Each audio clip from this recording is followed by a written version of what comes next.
Glória a Deus. Cumprimento os irmãos com a paz do Senhor Jesus, amém? Graças a Deus, estamos felizes por mais uma noite nós estarmos na casa do Senhor para nós adorarmos a Deus. Aproveitando que o irmão está com vontade de abrir a Bíblia e ler a palavra, Êxodo, livro do Êxodo, capítulo de número 1, versículo de número 11. Livro do Êxodo, segundo livro da Bíblia, capítulo de número 1, versículo de número 11, para a glória do nome de Jesus. É bom quando o povo já fica tudo com a mão na Bíblia, querendo abrir, querendo ler. Glória a Deus. O segredo do sucesso da igreja é a aplicação na palavra. Quando a igreja gosta de palavra de Deus, essa igreja prospera. Livro do Êxodo, capítulo de número 1. Capítulo de número 1. E o versículo é o versículo de número 11. Quem já achou diz amém? Aleluia. Diz assim: e os egípcios puseram sobre eles maiorais de tributos, para os afligirem em suas cargas, com suas cargas, e edificaram a Faraó cidades de tesouros, Pitom e Ramsés. Vamos ler também o versículo de número 14. Versículo de número 14. Assim lhes fizeram amargar a vida com dura servidão, em barro e em tijolos, e com todo trabalho no campo, com todo o seu serviço, em que os serviam com dureza. Amém? Pode se sentar. Aleluia. Todos os irmãos devem conhecer a história de Abraão, pai da fé, que teve um filho chamado Isaque, que teve dois filhos, um chamado Esaú e um chamado Jacó. E dos filhos de Jacó, um dos filhos chamava-se José, o queridinho do papai nos dias atuais, porque os seus irmãos sentiam inveja de José e queriam, por inveja, por ciúme, por planos maléficos, traçaram um plano e queriam o matar. Mas alguém mais sensato disse: em vez de matar, por que não ganhamos dinheiro e o vendemos como escravo? E na ocasião aconteceu que passaram alguns compradores de escravos e o compraram e o levaram e o venderam no Egito. E os irmãos sabem que José é homem de Deus, menino crente, menino fiel a Deus. Deus lhe dava visão, Deus lhe dava inteligência, Deus lhe dava sabedoria,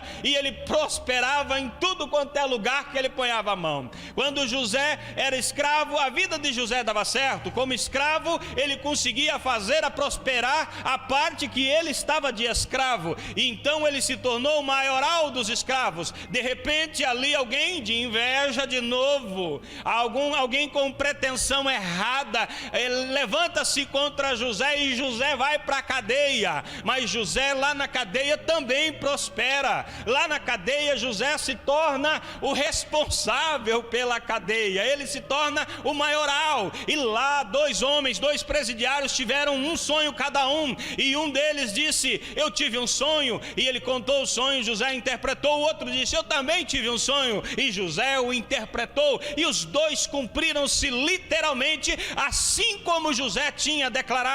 Passaram-se alguns anos e Deus intervém na história e dá um sonho a Faraó. Quando o Faraó tem um sonho, Faraó fica desesperado porque não sabe o que vai acontecer. O sonho lhe preocupa, dois sonhos com a mesma interpretação, e aquilo lhe preocupa o coração e ele não sabe o que fazer. Então um daqueles homens que estava preso com José, que tivera o sonho interpretado, chega até Faraó e diz: olha, meu senhor, lá na cadeia tem um homem que pode interpretar o sonho.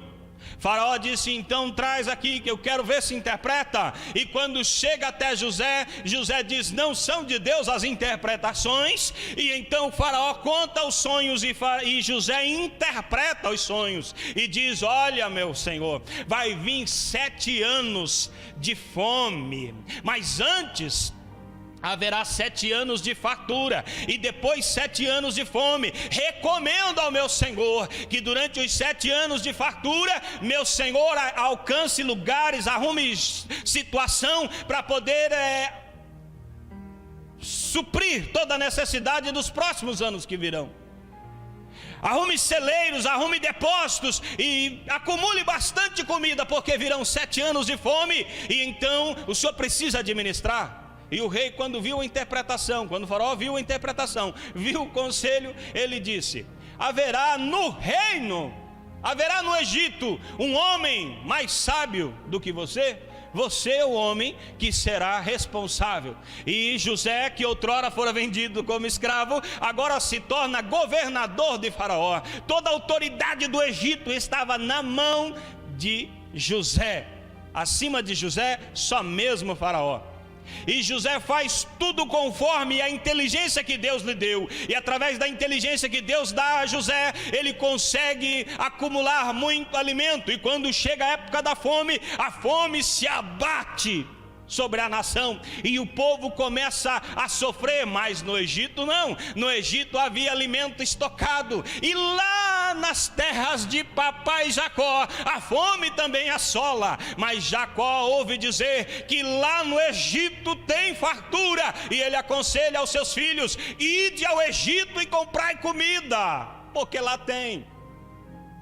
E eles vão comprar comida e se encontram com José. Quando eles se encontram com José, José os reconhece, mas José não se identifica e os prova, e depois de algum tempo ele se dá a conhecer: eu sou José, a quem vocês venderam como escravo, mas o Senhor me fez prosperar. E caiu no coração deles um medo, um temor, e eles disseram: certamente agora ele vai acabar com a nossa vida, porque nós fizemos o mal, e agora ele é uma autoridade máxima e nós não somos nada perante ele. Mas ele diz: não se preocupem, eu já entendi o que Deus estava fazendo, eu já entendi o propósito de Deus. Deus me enviou na frente para suprir, para que nossa família não perecesse. Agora haverá suprimento para toda a casa. Busque meu pai Jacó, busque o restante dos meus irmãos, busque as vossas famílias, vinde morar no Egito, porque aqui o Senhor tem me feito grande.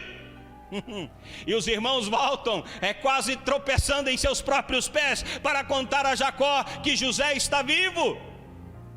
E Jacó vai, faceiro da vida, para se encontrar com José. E quando se encontram, ali começa a desfrutar de uma vida próspera, de uma vida abundante. A família de Jacó está muito bem. Jacó está bem porque José é governador do Egito. José é a maior autoridade do Egito. Então Jacó e toda a família de Jacó está muito bem. Mas José não vai durar para sempre. Então chega um momento que a morte de José acontece, e vão se sobressaindo, vão superando, vão vindo outros, e então vem um faraó que não conhece a história de José, ou que não respeita a história de José, e ele olha para aquele povo israelita, que era um povo abençoado, que era um povo próspero, e diz: não podemos deixar que esse povo cresça demais, porque se esse povo crescer demais, eles não são egípcios. A hora da guerra eles podem se aliar aos nossos inimigos e nos derrotar e acabar com a nossa vida. Então vamos fazer o seguinte: vamos colocar cargas sobre eles, vamos escravizá-los. E aqui começa a mensagem que eu tenho para pregar para vocês. Olha só a situação que ficou a família de Jacó. Se tornaram de povo próspero para escravos de Faraó. Escravo. Está escrito aqui: os egípcios colocaram sobre eles maiorais de tributos, para os afligirem com suas cargas. Alguém chegou a cogitar que as pirâmides do Egito foram edificadas pelos israelitas? Se isso é verdade ou não, eu não sei. Mas a Bíblia diz que eles eram fabricantes de tijolos, que eles construíam para Faraó. E a situação era terrível, era uma opressão, uma escravidão. Era uma opressão terrível. Eles eram subjugados às autoridades. Sabe qual é o problema aqui? Que quando você está subjugado, você não tem poder para pensar. O escravo, ele não tem decisões, ele não pode tomar decisões, ele é escravo.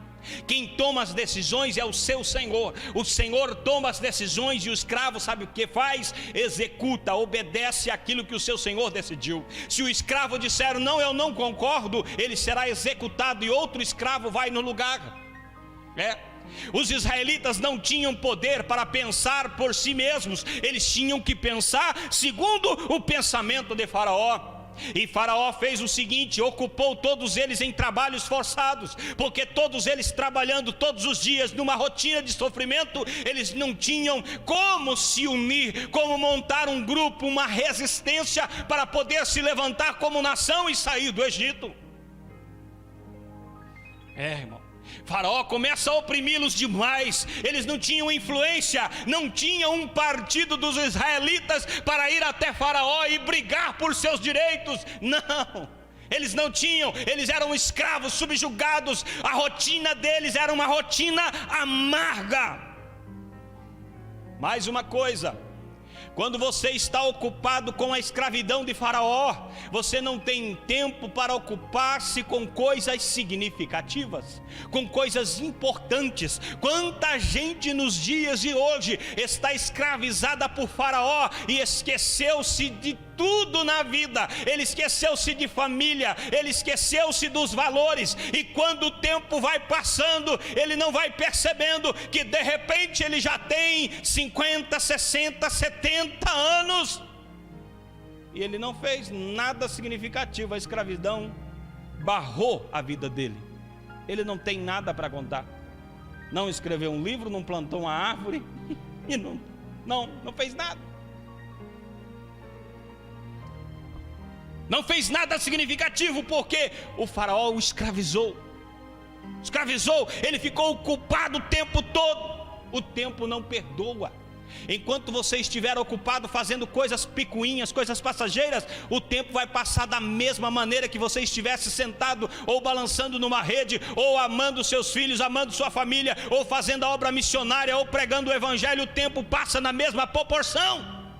O tempo não passa menos ou mais de uma situação para outra. E Faraó escravizando. O tempo está passando, os jovens vão ficando velhos e vão morrendo escravos, nascem escravos e morrem escravos, e o tempo está passando e está todo mundo ocupado. E sabe de uma coisa?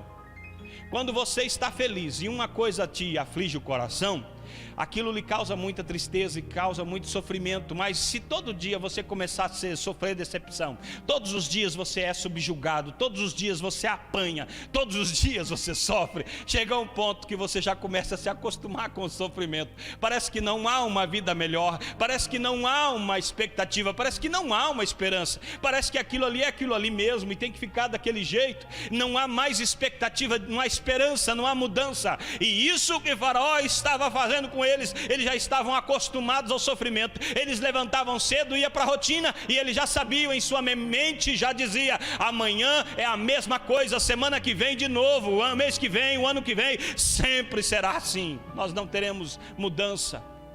A esperança estava morrendo. O tempo está passando. A Bíblia diz que eles eram levados para trabalhos forçados. Trabalho forçado. O trabalho forçado leva ao cansaço. E quem está cansado, ele fica desgastado fisicamente e emocionalmente. E daí não tem forças para fazer mais nada, porque está cansado. O trabalho que era para os escravos era o trabalho difícil. Os egípcios ficavam nos trabalhos fáceis, os escravos israelitas no trabalho difícil. Essa era a vida dos israelitas. A Bíblia também diz que eles pagavam tributos. Eles pagavam tributos. Eu vou dizer, é interessante dizer, mas pagando para ser escravo. Ei, Tite, pagando para apanhar, pagando para sofrer. Não sei se a tua mente começou a girar e você começar a pensar que existem pessoas nos dias de hoje que estão nessa situação, estão pagando para sofrer, estão pagando para serem escravos, estão pagando para isso. Ontem mesmo eu ouvi um testemunho do pastor Alex Gonçalves, que lá no Rio de Janeiro, quando foi um certo time lá, foi proibido de a torcida ir torcer no campo. Eles não podiam ir torcer porque o time fez alguma coisa de errado, então eles não poderiam ir naquele jogo. Só que aconteceu o seguinte: 2 horas antes, eles já estavam lá naquele estádio, estavam pegando a grade dizendo: nós vamos entrar, nós vamos entrar. Irmão, eles iriam pagar o ingresso, eles iam pagar para entrar, e lá dentro eles podiam apanhar da polícia, irmão, porque eles estavam descumprindo uma ordem judicial, eles estavam totalmente... Aí eu fiquei pensando, o pastor comentou e eu também pensei isso: quantas vezes a igreja está aberta e ninguém vai, e é de graça, você não paga para entrar na igreja, mas paga para ser escravo, paga para sofrer. Assim estavam os egípcios, pagando para sofrer, pagando para ser escravo. Mais uma coisa, o versículo de número 14 diz: assim lhes fizeram amargar a vida com dura servidão. Vida amarga. Fez-me lembrar a história de uma senhora que está indo com a bolsa e chega um ladrão e aponta o revólver e diz para ela: a bolsa ou a vida? Ela disse: você que escolha, as duas estão vazias mesmo, escolha você.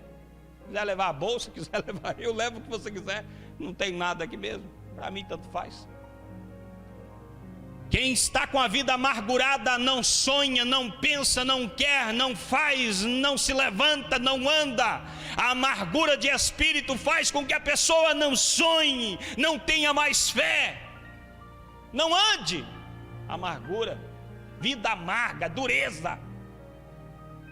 Na verdade nem vive, só vegeta. Era uma rotina, uma sobrecarga, uma rotina sofrida, uma vida amarga, uma vida dura. Essa era a vida dos escravos do Egito. Pois bem, acontece que eles estavam orando e dizendo: Deus, Deus, Deus, nos tire daqui, não aguentamos mais, há muito sofrimento, nós não aguentamos mais. Então a Bíblia registra em Êxodo capítulo de número 3 que Deus se manifesta e fala com Moisés.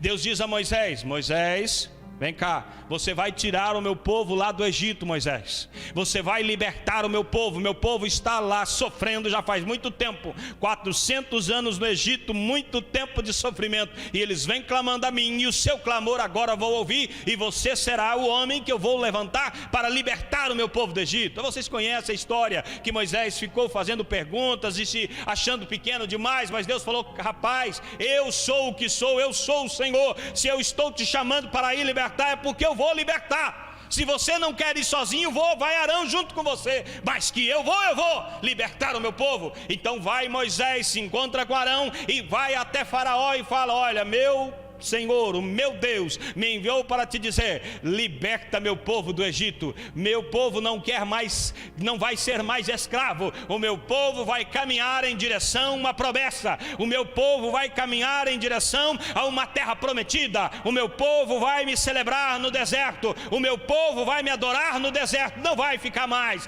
construindo tijolo. O meu povo não vai mais ficar aqui fazendo pirâmide. O meu povo não vai ficar perdendo tempo. Eu criei esse povo para me adorar e não para construir tijolo para Faraó. E lá vai Moisés e Arão. Faraó endurece o coração, Deus manda sinais. O povo de Israel, que antes era escravo, agora está vendo Deus agir em seu favor.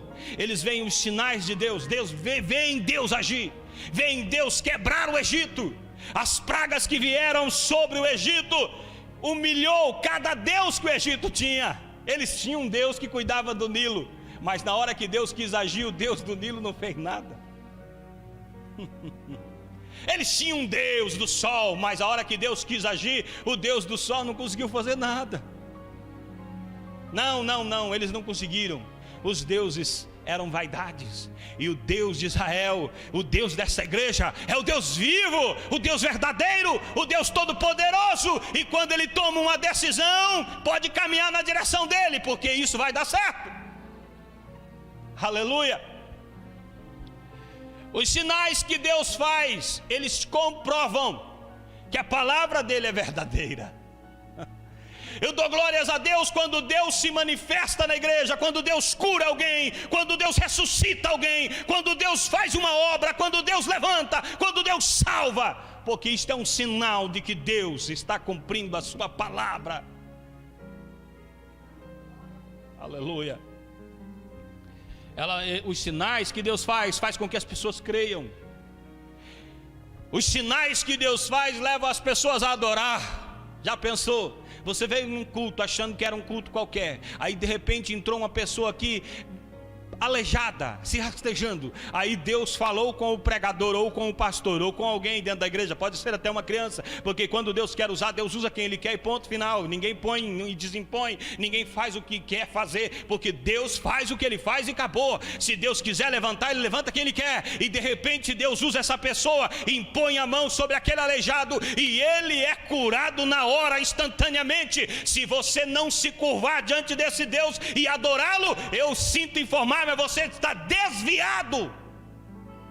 Você viu Deus agir e não adorou, você está desviado. Quando Deus faz sinais, a igreja adora em espírito e em verdade, a igreja glorifica, a igreja reconhece que a palavra de Deus é verdade. A Bíblia diz que eles foram livres da mão de Faraó. Ei, vou só chamar a tua atenção: sem a intervenção de Deus, eles jamais, em hipótese alguma, eles sairiam do Egito. Porque eu falei a situação deles. Eles não tinham partido político, eles não tinham liderança, eles não tinham tempo para pensar, eles não tinham tempo para construir arma, eles não tinham tempo para nada, eles apenas construíam tijolos para Faraó. Então jamais, sozinhos, eles saíram do Egito. Sozinhos eles iriam ser escravos, até hoje estariam sendo escravos de Faraó. Mas o Senhor colocou as suas mãos, e a Bíblia diz que em Êxodo capítulo 13 e versículo 16, a Bíblia diz que Deus os tirou com mão forte e braço estendido. Eu quero dizer uma coisa para você: pode ser a maior prova da sua vida, pode ser a situação mais complexa, mais difícil, pode ser algo que você acha impossível haver uma saída. Se o Senhor estender a mão e o seu braço for a seu favor, você está liberto. Você está livre, porque o Senhor tem poder para resolver essas situações. Aleluia. Eles saíram do Egito crendo num Deus todo-poderoso, vendo Deus agir. E sabe mais, os egípcios saíram correndo atrás deles e dizendo: leve para vocês prata, leve para vocês ouro, leve para vocês vestes, nós queremos que vocês saiam daqui felizes, prósperos, abençoados. A Bíblia registra que os egípcios deram muitos tesouros, muitas pratas, muitos ouros, para que eles levassem. Vai, sai daqui, vai para o teu deserto, vai cultuar ao teu Deus, sai daqui. Quando Deus faz mesmo, irmão. Quando Deus opera, Deus abençoa de verdade. Os egípcios foram despojados, e foram despojados por vontade própria, não foi forçado. Eles resolveram abençoar os israelitas para que eles saíssem de uma vez. Quando eles estão no deserto, a Bíblia diz que há uma coluna de nuvem que os guia durante o dia. Toda pessoa sem a presença de Deus não consegue ficar no meio do deserto, porque o deserto é quente demais, escaldante demais, a pessoa morre por causa do calor. Pastor, mas e se eu caminhar de noite? Irmão, daí inverte, porque se você caminhar de noite, o deserto é muito frio, e as feras do deserto pegam à noite também. Então o povo de Israel caminha no deserto, mas porém durante o dia havia uma coluna de nuvem para dar refrigério, para guiá-los pelo caminho. Eles vão na direção da nuvem, mas à noite havia uma coluna de fogo para trazer luz, mas também para manter aquecido. E continua para guiar pelo caminho. Eles precisavam comer, então a Bíblia diz que Deus manda maná do céu. Deus manda comida do céu, provisão para cada dia, todo dia o seu sustento. Como a oração do Pai Nosso, o pão nosso de cada dia nos dá hoje. Assim eles tinham todos os dias. A Bíblia diz, eles colhiam diariamente o pão de cada dia. O Senhor os sustentava. E quando eles precisavam de água, sabe o que acontecia? Deus tirava água de rocha. E vocês são sabedores que as vestes não envelheciam no corpo. Na verdade, a veste crescia junto com o corpo. Pastor, mas como é que isso acontece? Eu vou lá saber. Milagre não se explica. Milagre você acredita, só isso. Eu só sei que o povo era abençoado, estava próspero. Mas sabe o que me revolta?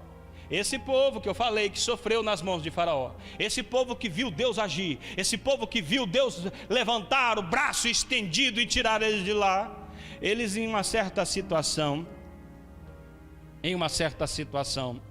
eles no versículo 10 do capítulo 14, eles dizem assim: e chegando Faraó, os filhos de Israel levantaram os seus olhos, e eis que os egípcios vinham atrás deles. Eles já haviam saído do Egito, Deus já estava com eles. Eles estavam caminhando rumo à terra prometida, sabendo que Deus estava com eles. Mas de repente eles viram um empecilho, o mar vermelho. Não conseguiam passar por cima do mar, então ficaram preocupados. E quando eles olham para trás, a Bíblia diz que eles viram que Faraó, não sei qual que é o juízo desse Faraó, vendo Deus massacrar o Egito, ainda ia atrás, devia ter ficado em casa, mas ele foi atrás dos israelitas novamente. E quando os filhos de Israel levantaram os olhos e viram que Faraó vinha, a Bíblia diz que temeram muito, e os filhos de Israel começaram a clamar e disseram no versículo de número 11: não havia sepulcros no Egito para nos tirarmos de lá, para que morrermos neste deserto? Por que fizeste isso, nos tirando do Egito? Ah, meu pai, agora eu vou pregar. Você sabia que a igreja está assim? Tem muito crente assim, tem muito crente desse jeito. Ele estava no mundo massacrado pelo diabo. O infeliz não tinha tempo para nada, porque o diabo pegava, tomava tudo dele. O diabo acabava com a vida dele. O que ele fazia era para bebida, era para droga. Ele não tinha nada, ele não era nada, ele não fazia nada. Ele não tinha plano, não tinha expectativa, era apenas um escravo. E tudo que ele fazia era para construir para o mundo, para o sistema do diabo, para o sistema do mundo. A vida dele não havia expectativa, não havia esperança. Aí Deus resolveu intervir a seu favor. Deus resolveu salvá-lo. Deus resolveu tirá-lo dessa vida de escravo e dar uma promessa, levar ele numa direção. E Deus é com ele. Deus tem provisão, Deus tem luz, Deus tem direção, Deus tem tudo na vida dele. E de repente, por qualquer coisinha, ele já está querendo voltar lá para o Egito de novo. Aquela conversa que você ouve: ah, mas quando eu não era crente as coisas não eram assim. Ah, tá. Então tá. Então quer voltar lá, construir tijolo de novo? Então quer virar escravo de novo e ficar mais 50 anos ou o resto da sua vida escravo, construindo para Faraó, perdendo seu tempo, gastando a sua vida? Não seria melhor você abrir os olhos e, em vez de olhar para a terra, olhar para o Senhor e dizer: Senhor, qual é a direção? Para onde devo ir? Não seria melhor você aproveitar essa vida que Deus está te dando, essa atmosfera superior a qualquer coisa que o mundo possa te dar? Não seria melhor você entender de vez que você não nasceu para ser escravo de Faraó, e sim para ir para a terra prometida? Não seria melhor você levantar a cabeça e dizer: não, eu vou continuar caminhando, mesmo que venha mar, mesmo que venha Jordão, mesmo que venha gigante, mesmo que venha cobras, mesmo que venha dinossauros, eu vou continuar caminhando, porque eu tenho uma terra prometida para chegar, e eu vou chegar nessa terra celestial? Aleluia. Eu não consigo concordar com pessoas que foram salvas pelo sangue da cruz, que foram salvas por Jesus. A morte de Jesus é real, a salvação dele é real, a ressurreição dele é verdadeira. E se ele ressuscitou, a Bíblia diz que nós haveremos de ressuscitar também. Aleluia. Se coloque de pé, vamos orar.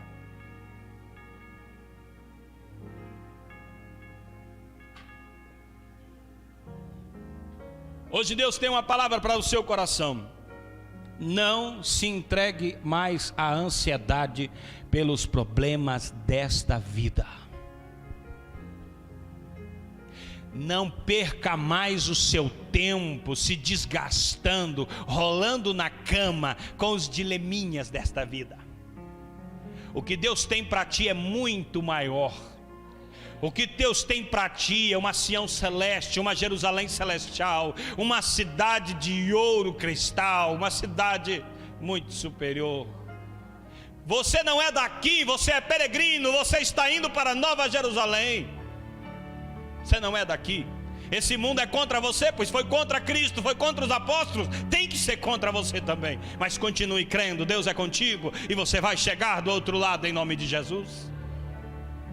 Senhor Deus Todo-Poderoso, Deus maravilhoso, Deus vivo, Deus forte, Deus que opera e ninguém pode impedir. Quando tu estendes a mão, nem todo o inferno pode voltar a tua mão. Quando, Senhor, o teu braço é estendido, o milagre vai acontecer, a muralha vai cair, o nome de Jesus vai ser glorificado, o demônio tem que sair, o Senhor é respeitado nos céus, na terra, no inferno, aonde se quer que se pronuncie o nome de Jesus, todo o império das trevas, todo império secular tem que cair por terra, porque maior é o teu nome, maior é o Senhor. Em nome de Jesus, Pai, nós oramos e determinamos a tua vitória sobre a vida da tua igreja, em nome de Jesus. Que agora, Senhor, eles sejam curados, restaurados, que eles sejam abençoados, todos aqueles que estão ouvindo em suas casas, através da internet, eles sejam, meu Deus, restaurados também. Se há alguém que está fazendo um concerto contigo, ouça esta oração agora em teu trono